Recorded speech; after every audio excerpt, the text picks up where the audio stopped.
Tengan ustedes muy buenos días, amables oyentes.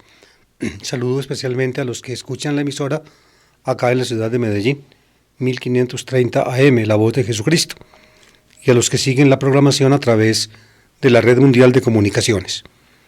Hemos avanzado ya mucho en la segunda parte del tiempo ordinario de la liturgia de la Iglesia. El tiempo ordinario tiene dos partes. La primera va desde después de la fiesta de la Epifanía hasta el comienzo de la Cuaresma, y la segunda desde después de la fiesta de Pentecostés hasta el comienzo del Adviento. El tiempo ordinario tiene 34 semanas, por tanto 34 domingos. En algunas ocasiones, por cuestiones de calendario, se pierde uno de esos domingos. Ya hemos llegado al domingo 16º del tiempo ordinario. Este domingo es, pues, el domingo 16, como solemos decir nosotros en nuestro lenguaje coloquial, que sustituye el uso del numeral ordinal, primero, segundo, 15º, 16º, por el correspondiente cardinal, es decir, 1, quinto, 15, 16. Por eso, ambas formas de decir son correctas, domingo 16º y domingo 16. En la lengua latina, que es la madre de nuestra lengua, la forma correcta de decir es la que distingue el cardinal 1, 2, 3 del ordinal, primero, segundo, tercero.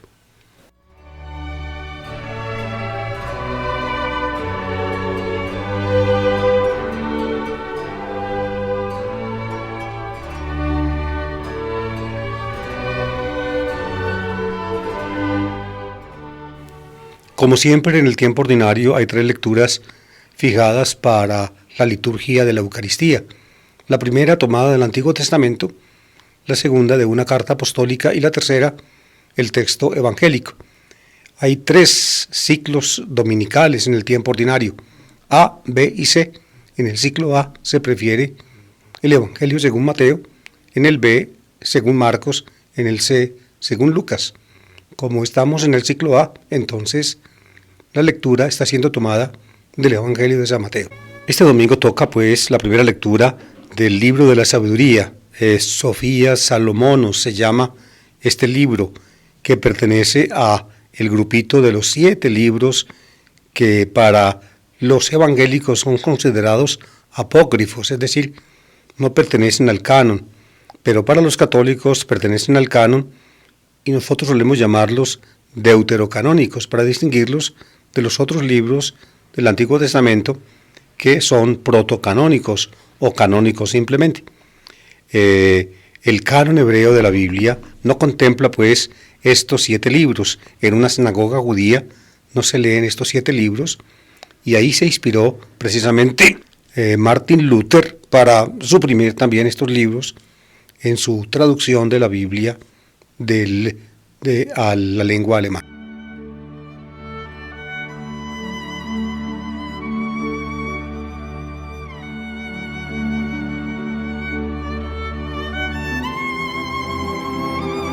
El llamado, pues, libro de la sabiduría, en griego, Sofía Salomonos, es decir, sabiduría de Salomón, es un libro muy reciente de la Biblia, el más reciente libro del Antiguo Testamento cristiano o católico.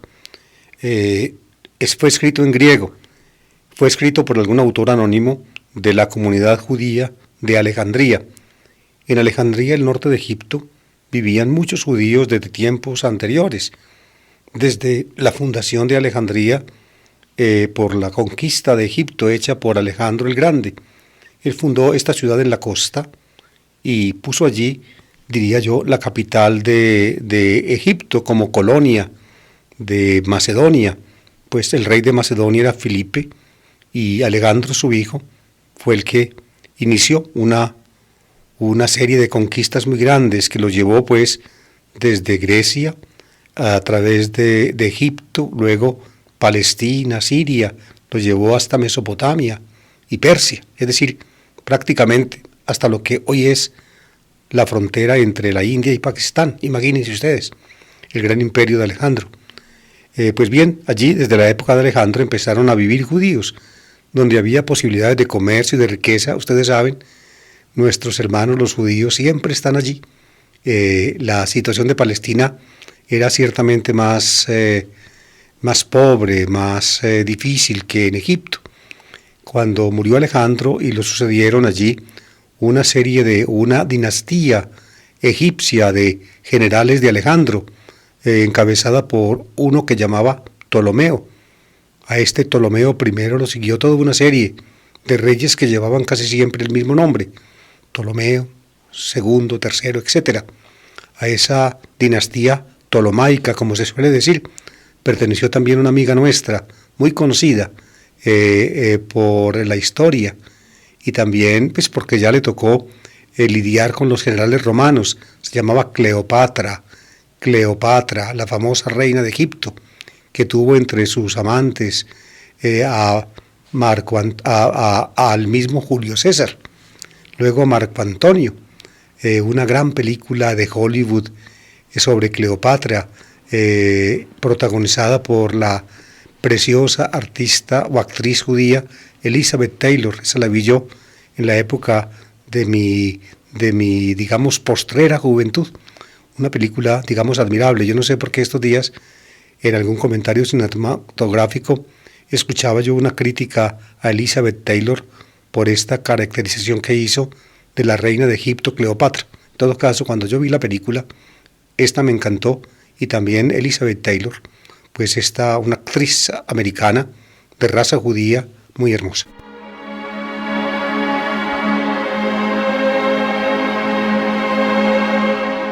Por esa época, pues, del dominio griego sobre Egipto, quizá un poco antes de la llegada de los romanos, o quizá coincidiendo con ella, un autor judío, muy conocedor de la Biblia y muy conocedor de la tradición sapiencial bíblica, escribió este libro en griego. Es una consideración religiosa de profundo sabor judío y creyente, pero ya con una conceptualidad, digamos, iluminada por el helenismo, por las ideas pues que estaban en boga en la cultura de ese tiempo.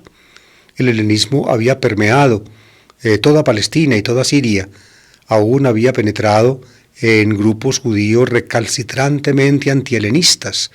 Era la mentalidad de la época, y ni siquiera ellos, a pesar de ser enemigos del espíritu griego, pudieron, digámoslo así, sacarle el cuerpo al esquema de mentalidad helenística, dualista, que se imponía. Nuestro autor, pues, tiene una cultura marcadamente helenista. Ustedes lo van a notar un poco por la forma como yo presento el texto, tal como está pues en mi misal, el misal que estoy usando, el misal oficial español que usamos en la liturgia. Aquí está la traducción pues del griego al castellano, porque el libro es originalmente griego, y evidentemente la lengua griega tiene un espíritu que se deja traducir, diría yo, con más solvencia al español o a las lenguas occidentales que la antigua lengua hebrea o aramea, que son de un espíritu bien distinto al nuestro. El texto está tomado del libro de la Sabiduría, capítulo 12, versículos 13 y siguientes. Dice así: No hay más Dios que tú, que cuidas de todo para demostrar que no juzgas injustamente. Tu poder es el principio de la justicia, y tu soberanía universal te hace perdonar a todos. Tú demuestras la fuerza a los que dudan de tu poder total y reprimes la audacia de los que no te conocen. Tú, poderoso soberano, juzgas con moderación y nos gobiernas con gran indulgencia, porque puedes hacer cuanto quieres.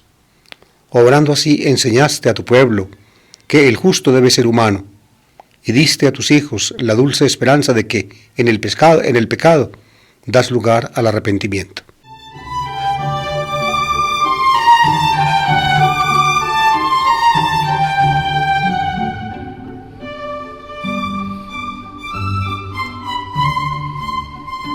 A pesar pues del baño helenizante o helenístico que tiene el texto, a pesar del vocabulario que utiliza y del horizonte cultural que se insinúa en él, que es pues helenístico, sin embargo, los procederes de la poesía hebrea, sobre todo los paralelismos, dominan el texto.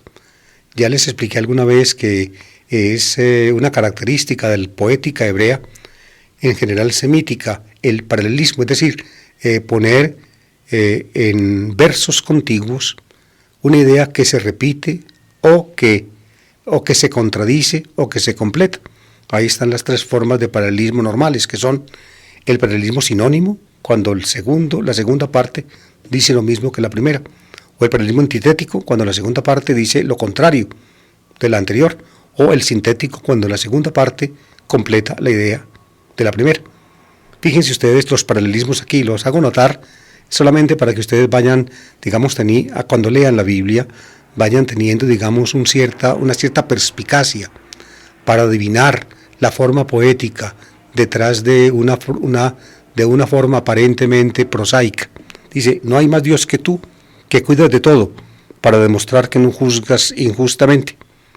Fíjense, tu poder es el principio de la justicia y tu soberanía universal te hace perdonar a todos. Fíjense aquí estas frases en paralelismo. Tu poder es el principio de la justicia, y luego paralelismo sinónimo, y tu soberanía universal te hace perdonar a todos. De esa manera, fíjense, la justicia pues está, digamos, implícitamente identificada con el perdón. Con el perdón. Esta identificación ya implícita en este texto del poder divino, que Dios precisamente lo revela cuidando de todo, juzgando, como dice aquí, juzgando justamente. La justicia de Dios, pues, equivale al perdón universal. Esta idea la desarrollará luego preciosamente San Pablo en la carta a los Romanos, en los primeros capítulos de la carta. Según Pablo, el Evangelio, es decir, el mensaje cristiano, es el poder de Dios. Es el poder de Dios para salvación de todo el creyente. La justicia de Dios se manifiesta en el Evangelio, que es poder de Dios para salvación de todo el que cree. El Evangelio, por tanto, es portador de la justicia de Dios. Si la justicia fuera, digamos, simple y llanamente, la obligación que Dios tiene o la manifestación de que Dios a unos los castiga inflexiblemente y a otros, a los culpables. En cambio, a los inocentes, precisamente entonces los declara justos, los absuelve. Si el poder de Dios o la justicia de Dios fuera simplemente esa, entonces escribe por allá Lutero joven, y con toda razón, escribe, ojalá que Dios nunca hubiera revelado el Evangelio, porque si el Evangelio hace distinción entre el justo y el impío, para castigar al impío y absolver al justo, entonces resultaríamos todos castigados, porque todos somos culpables. Esa es la reflexión que hace Lutero, perfectamente basada en San Pablo. Y aquí basada también, fíjense, en ideas que ya se tejían en el judaísmo de habla griega, en el libro de la sabiduría. Tu poder es el principio de la justicia y tu soberanía universal te hace perdonar a todos. El poder, pues, de Dios, principio de la justicia, lleva a Dios a perdonar a todos. De esa manera, cuando Dios entonces reprime con su poder la audacia de los que no conocen, y sin embargo con gran indulgencia perdonas a los pecadores, entonces nos enseña, dice aquí, esto es muy hermoso, amables oyentes, nos enseña a ser humanos. Obrando así, enseñaste a tu pueblo que el justo debe ser humano, y diste a tus hijos la dulce esperanza de que en el pecado das lugar al arrepentimiento. Pero lo uno va con lo otro. Cuando Dios entonces, con su poder, reprime la audacia de los que no lo conocen y los que lo niegan, por un lado, y también usas de gran indulgencia para los que están sometidos a tu poder. Cuando Dios hace eso, nos enseña que el justo debe ser humano. El justo debe ser humano, es decir, lo humano, la humanidad del justo, la humanidad del hombre, depende de parecerse a Dios. Esta es diría yo, como el núcleo, la semilla de aquella intuición profunda de Jesús, donde esto pues aparece en una forma ya clara como el sol, cuando Jesús dice que cuando uno perdona a su enemigo, que cuando uno ama a los que no ama, a los que no lo aman a uno se parece al Padre, a Dios, Padre Celestial, que hace caer igualmente la lluvia sobre buenos y malos, y hace salir el sol sobre justos e injustos. Nos parecemos, es decir, el llegar uno a parecerse a Dios, da la medida de humanidad. El justo debe ser humano. Como Dios es justo, y Dios entonces, por una parte, puede reprimir al malo, pero básicamente perdona con generosidad al culpable. Entonces, cuando uno aprende a perdonar, uno aprende a ser humano y a alcanzar en uno la imagen divina, por un lado, y también a uno le da el consuelo inmenso de saber de que, aunque somos pecadores, Dios nos da lugar, o Dios da lugar en nosotros al arrepentimiento.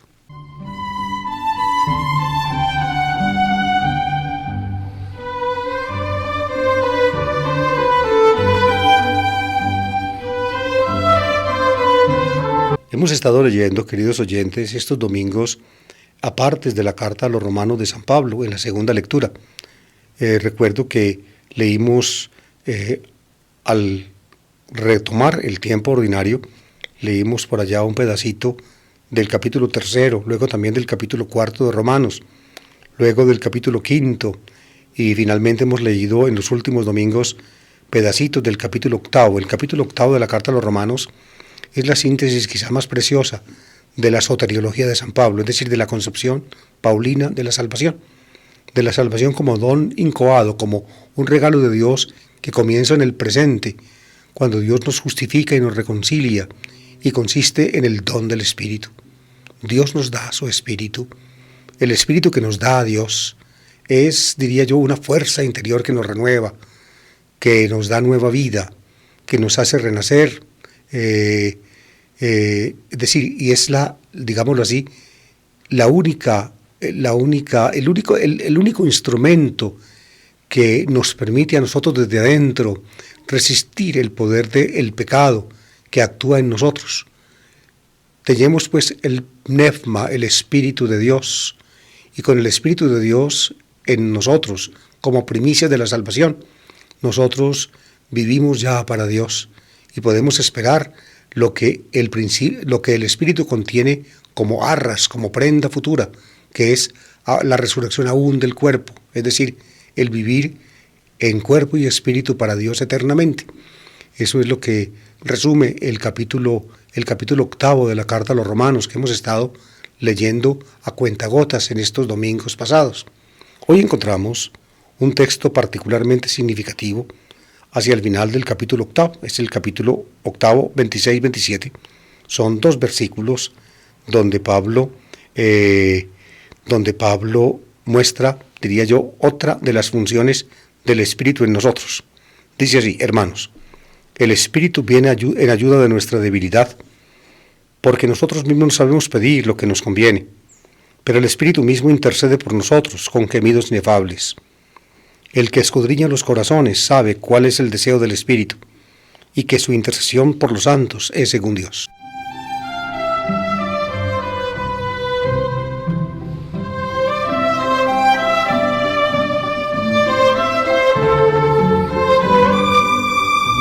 Muchas veces, amables oyentes, cuando uno lee en las palabras de Jesús, sobre todo en el cuarto evangelio, las reiteradas invitaciones a la oración, una seguridad muy grande que debemos tener, comunica Jesús en el Padre.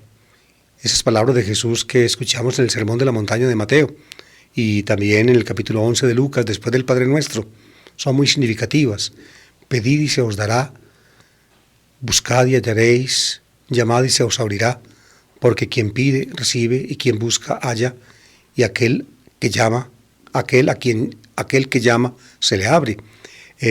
Estas palabras de Jesús pues están cargadas de confianza, pero todos hemos hecho la experiencia, y yo pienso que Pablo también, todos hemos hecho la experiencia de pedir y confiar en Dios y no ver que se cumplan nuestras peticiones. Eso ocurre. En el cuarto evangelio Jesús dice: todo lo que pidáis al Padre en mi nombre os lo daré. Para eso Él se va al Padre, dice Jesús, el discurso de despedida. Y sin embargo, como les decía yo, todos hemos hecho la experiencia de que pedimos y pedimos y aparentemente nos vemos desairados. Pablo entra en esta cuestión, digamos, de refilón, en el capítulo 8 de la carta a los Romanos. Él dice, el hombre siente una profunda debilidad y una profunda angustia ante la vida, y muchas veces no sabe pedir lo que le conviene. Ahí es cuando Pablo, digamos, introduce acá, en este tema de la oración, el Espíritu. El Espíritu viene en ayuda de nuestra debilidad, porque nosotros no sabemos pedir lo que nos conviene. Entonces, por eso está el Espíritu en nosotros, dice Pablo. El Espíritu mismo intercede por nosotros con gemidos inefables. Oigan esta frase, el Espíritu Santo intercede por nosotros con gemidos inefables. La mejor explicación que yo he considerado o visto en los eruditos, los que estudian estos textos, es la siguiente. Digamos, el fenómeno del arrobamiento místico. Cuando precisamente en el arrobamiento místico que se da en el cristianismo, que se daba en el judaísmo, que se da en general, digamos, en las religiones humanas, el arrobamiento místico, es decir, esta especie como de ensimismamiento interior del ser humano que finalmente se desconecta de toda la realidad que lo rodea y aún se desconecta de sí mismo para entrar en un contacto místico con, digamos, perdonen la redundancia, con el misterio profundo que nos sostiene. La mística, eso es la mística. Y entonces en estados místicos el cristianismo naciente experimentó, como lo hizo también el judaísmo, y como hoy en día todavía ocurre, no solamente en contextos religiosos cristianos, sino también no cristianos, católicos, evangélicos, en fin, se da un lenguaje misterioso que viene de adentro. En general se le llama don de lenguas, que puede tener, diría yo, dos formas. Una, para mí la más auténtica, que es la que arranca o la que expresa el ensimismamiento místico, y otra que en alguna forma puede ser adquirida, que consiste en un balbucir semivoluntario de sonidos incoherentes. Fíjense cómo lo expresa San Pablo, pero el Espíritu mismo intercede por nosotros con gemidos inefables. Es decir, esas palabras que en el arrobamiento místico salen del contacto del alma con Dios, por dentro, muy dentro. Esas palabras arrobadas que salen son los gemidos inefables del Espíritu. Inefable significa que no pueden ser, digamos, expresados en palabras normales. Inefables, gemidos inefables. Es decir, nuestro interior le da al Espíritu la palabra para que Él la diga a su manera, inefablemente, o mejor, el Espíritu se toma en nosotros la palabra para decirle a Dios de cuenta nuestra y desde dentro de nosotros mismos qué es lo que necesitamos. Nosotros mismos no lo sabemos. El Espíritu se lo cuenta a Dios para que Dios entonces lo pueda realizar. Eso es, así pienso yo, se entiende este pedacito del capítulo 8 de la carta a los Romanos. Lo que sí es, diría yo, la conclusión de lo anterior. El que escudriña los corazones sabe cuál es el deseo del Espíritu, es decir, Dios. Dios que va hasta dentro de nosotros mismos. Dios, pues, es capaz de interpretar la inefable voz del Espíritu. Una voz del Espíritu que no pronuncia nada coherente, al menos para nosotros, pero para Dios sí. Dios lo sabe leer e interpretar, y por tanto Dios obra en consecuencia.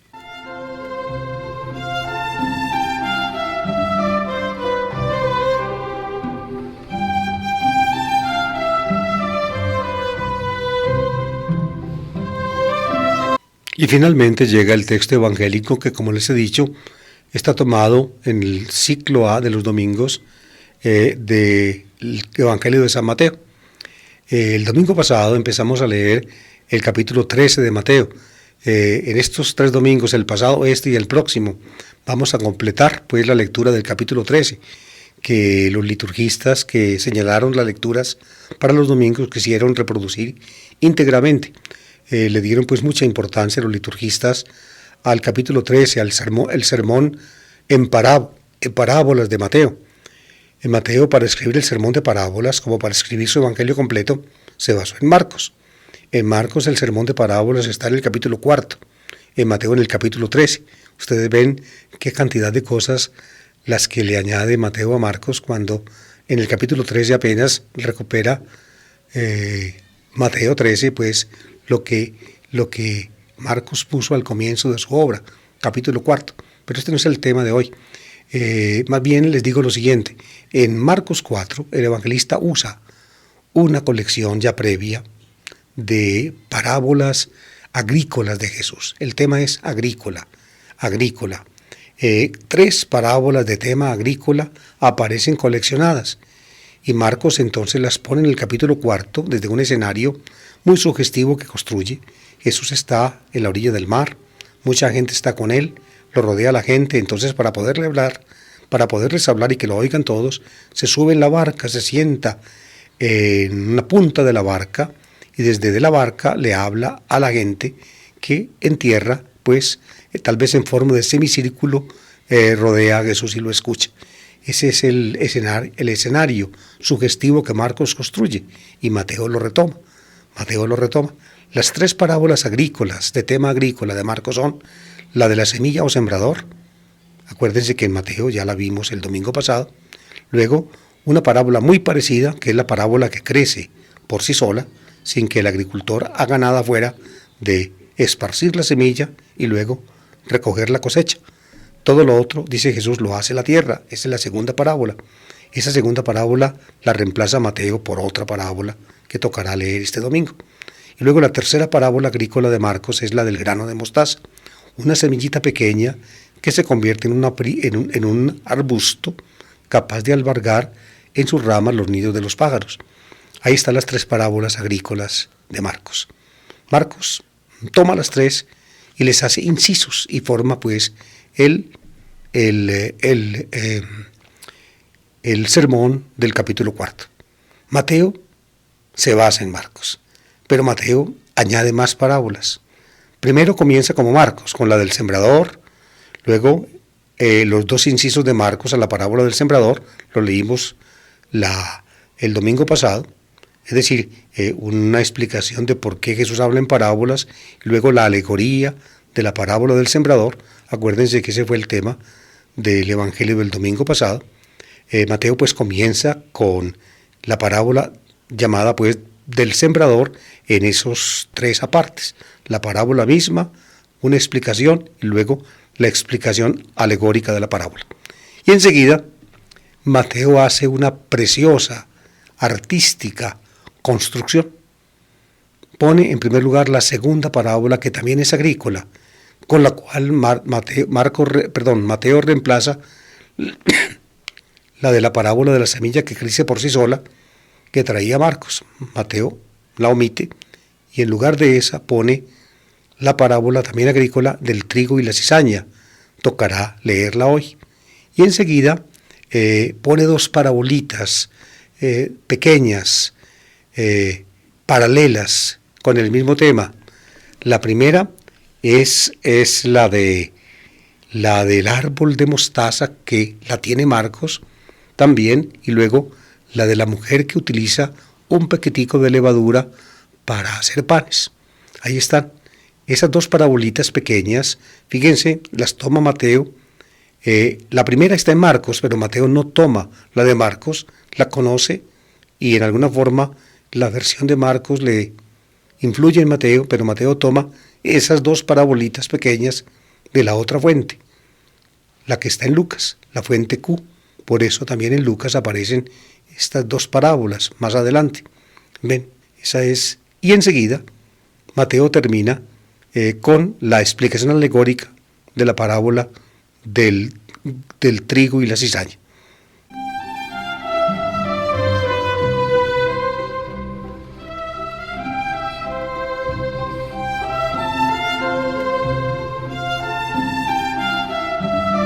Esta es, amables oyentes, estoy mostrando la organización que trae Mateo, organización propia de Mateo, después de la parábola de la semilla, el sembrador y las adiciones que trae Marcos. Entonces Mateo continúa pues con la parábola del trigo y la cizaña. Luego, dos parábolas en paralelo, la del grano de mostaza pequeñito que se vuelve grande, arbusto, y la de la pizquita de levadura que usa una mujer, que también, se vuelve grande, porque da lugar a que la harina se convierta en panes suculentos. Por eso les decía yo que sean paralelas, porque con distintas imágenes tienen el mismo tema. La primera, el grano de mostaza, se dice de un varón, es un varón el que siembra. La segunda, la levadura y el pan, es una mujer la que amasa y la que mete los panes al horno. Luego, después de la explicación alegórica del grano de mostaza, vuelve Mateo a hacer una composición parecida a la anterior. Pone otras dos parabolitas en paralelo, que son la del tesoro escondido en el campo y la de la perla preciosa que un comerciante encuentra. Y luego, para terminar, pone la parábola de la red que echan los pescadores y que recoge toda clase de peces. De esa manera, la red que recoge toda clase de peces, buenos y malos, se parece a ese campo sembrado de trigo, pero donde alguien o el enemigo siembra cizaña. Ustedes ven la construcción artística de Mateo. De las 6 últimas parábolas, son 7 parábolas, las 6 últimas, la segunda y la sexta se corresponden. El grano de mostaza, trigo y cizaña. Y la última, pez con toda clase de peces, buenos y malos. Luego, la segunda y la tercera y la cuarta se corresponden. Grano de mostaza y pizquita de levadura. Y luego, la quinta y la sexta se corresponden. Tesoro escondido y perla preciosa. Esa construcción es de Mateo. Ustedes ven que Mateo, pues, no construyó el sermón de parábolas como, por ejemplo, una buena señora hace, utilizando la longaniza, hace chorizos. Es decir, embute cosas. El Evangelio de Mateo no es ningún embutido.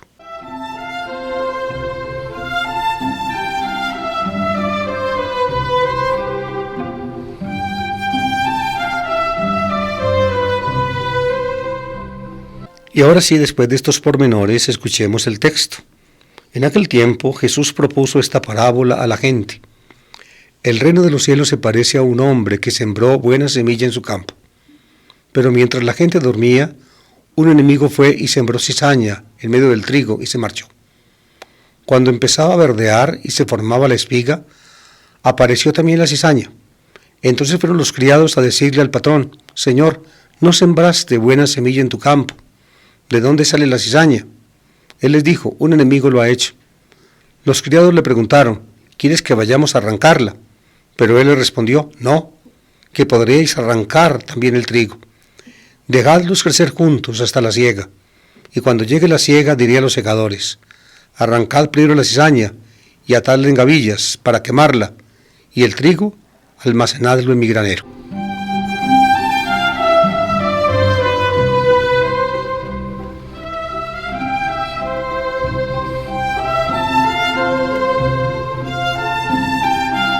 Este es el primer elemento de los que toca leer este domingo en el capítulo 13 de Mateo. Es una parábola, aunque ya tiene, digámoslo así, ciertas insinuaciones alegóricas. Les expliqué la vez pasada la diferencia entre parábola y alegoría. Es una diferencia que no hay que, empujar hasta el último punto.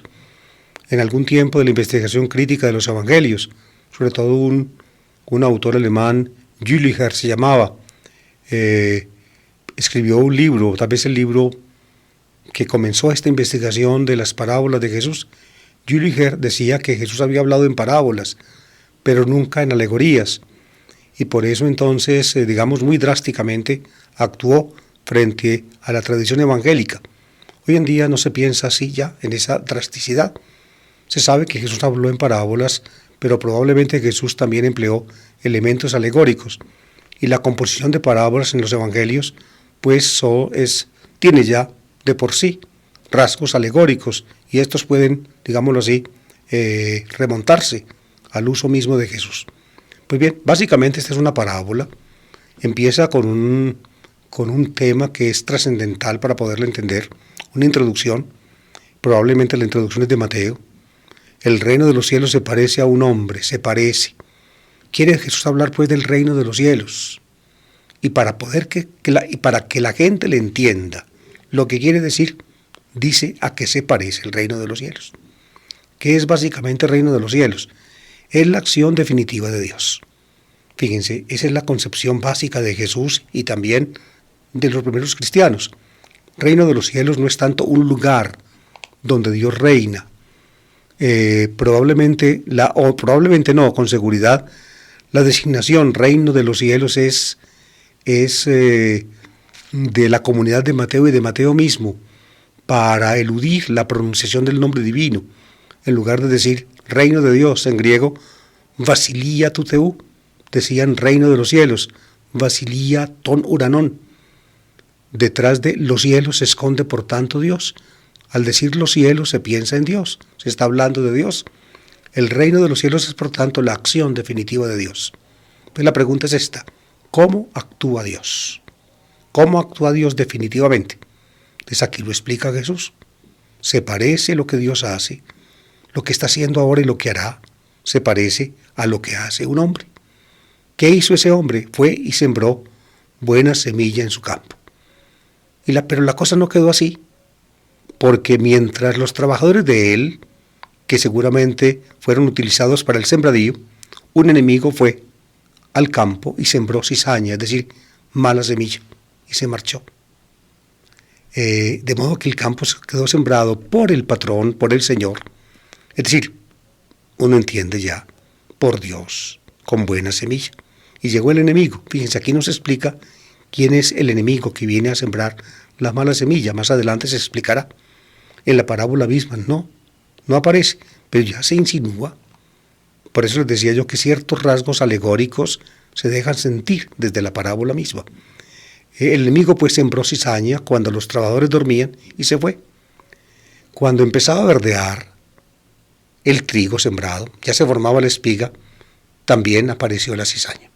Y los trabajadores fueron, lo notaron, y le dijeron al patrón: Señor, ¿no sembraste tú buena semilla en tu campo? ¿De dónde sale la cizaña? Pero el patrón ya tenía la respuesta lista: un enemigo lo ha hecho. Es decir, no necesitó ir a averiguar nada, él ya sabía.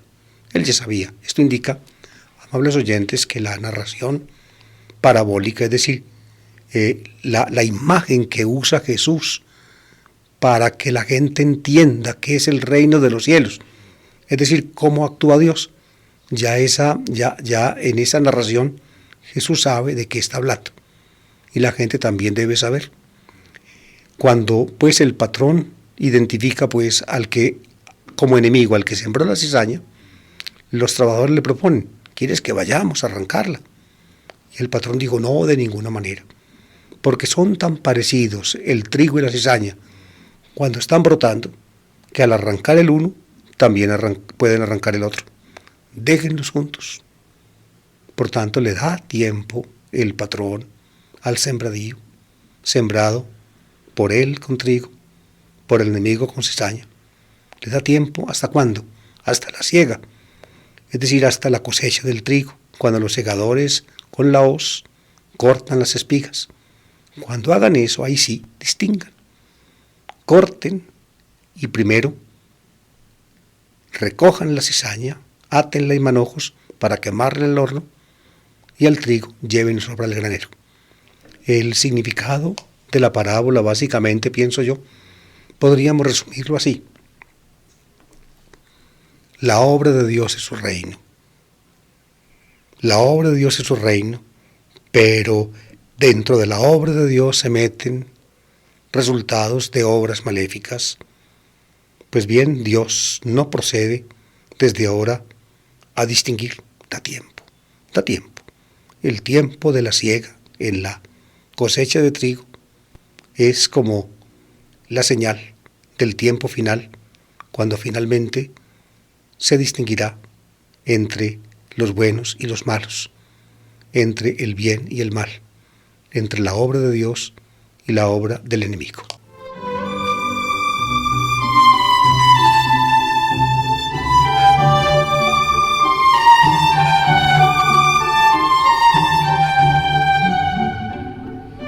Tal vez podría yo sugerirles, queridos oyentes, así como hice el domingo pasado, cuando les expliqué la parábola de la semilla o del sembrador, que la pregunta que Jesús se hacía o que le hacían era esta: Jesús, tanto trabajo tú sembrando tu palabra, hablando aquí, actuando allá, para ver lo que resulta.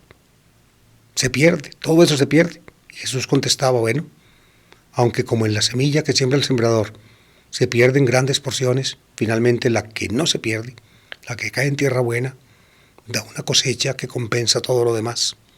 Aquí tal vez la pregunta era esta: si Dios está reinando ya, si Dios, como dices tú, Jesús, ya está, digamos, estableciendo su reinado entre nosotros, ¿por qué coexisten el bien y el mal? ¿Por qué hay tanto crimen, tanta maldad, tanta sinvergüenzada? ¿Por qué? ¿Por qué? ¿Por qué? ¿No será que el reinado de Dios es una ilusión? Y Jesús contestaba con esta parábola: no, no es ninguna ilusión. En el campo de Dios, que es el mundo, subsisten el trigo y la cizaña. Y tan solo al final se podrá distinguir el uno del otro y separar el uno del otro.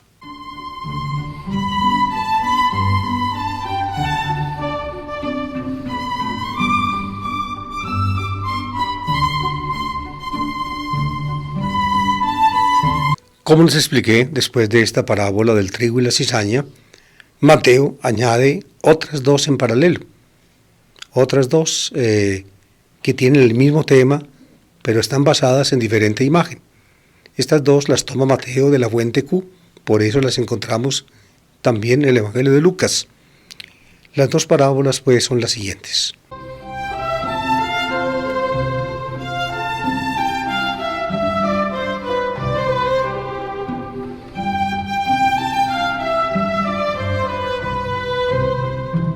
El reino de los cielos se parece a un grano de mostaza que uno siembra en su huerta. Aunque es la más pequeña de las semillas, cuando crece es más alta que las hortalizas. Se hace un arbusto más alto que las hortalizas, y vienen los pájaros a anidar en sus ramas. Les dijo otra parábola: el reino de los cielos se parece a la levadura. Una mujer la amasa con 3 medidas de harina, y basta para que todo fermente. Jesús expuso todo esto a la gente en parábolas, y sin parábolas no les exponía nada. Pues bien, ustedes ven en estas dos parabolitas que en el fondo tienen un mismo mensaje, aproximadamente el mismo. En estas dos parabolitas, Mateo utiliza la misma introducción que utilizó para la parábola anterior. El reino de los cielos se parece a, acuérdense, en el anterior, el reino de los cielos se parece a un hombre que sembró buena semilla en su campo. Allá se parece al hombre.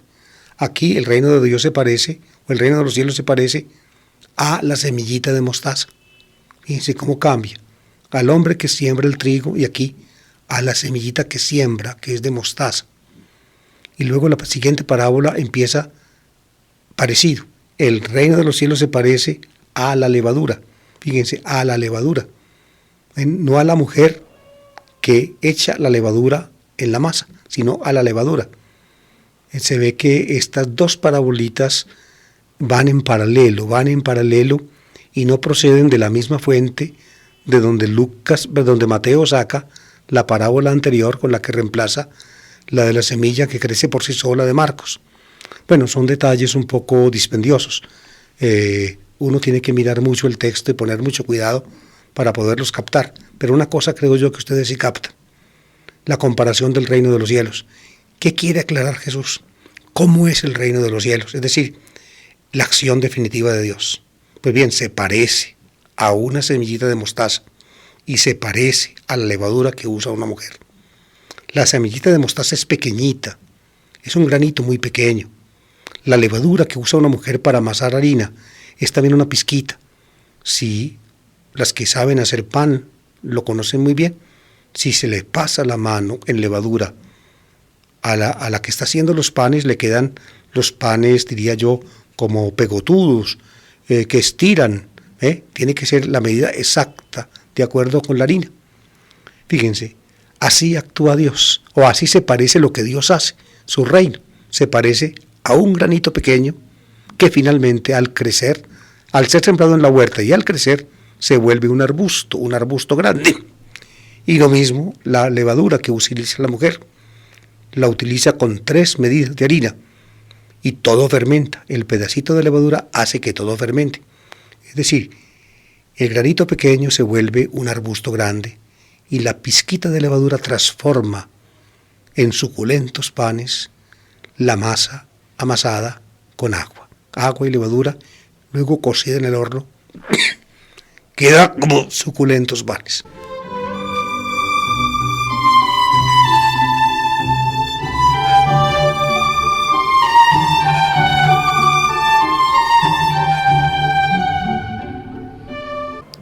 Tal vez pueda aclararles un poquito o hacerles entender mejor a partir de planteamientos como los que hice en la parábola del trigo y la cizaña y como los que hice también para la del sembrador.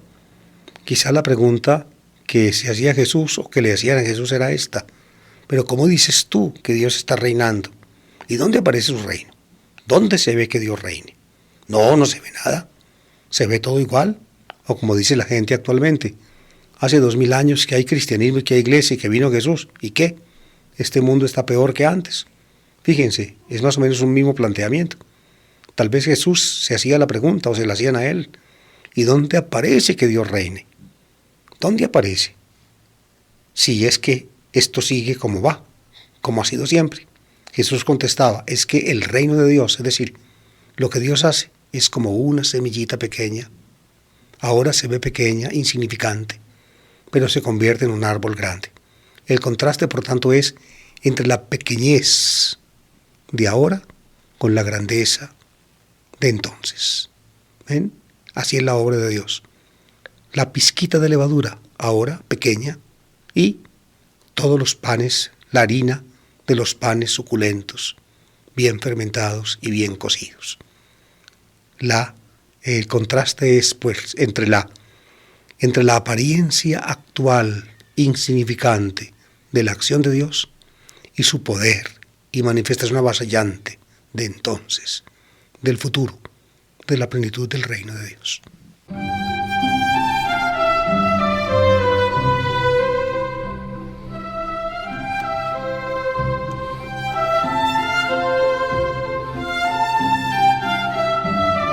Después de este grupito, pues, de dos parábolas en paralelo, Mateo trae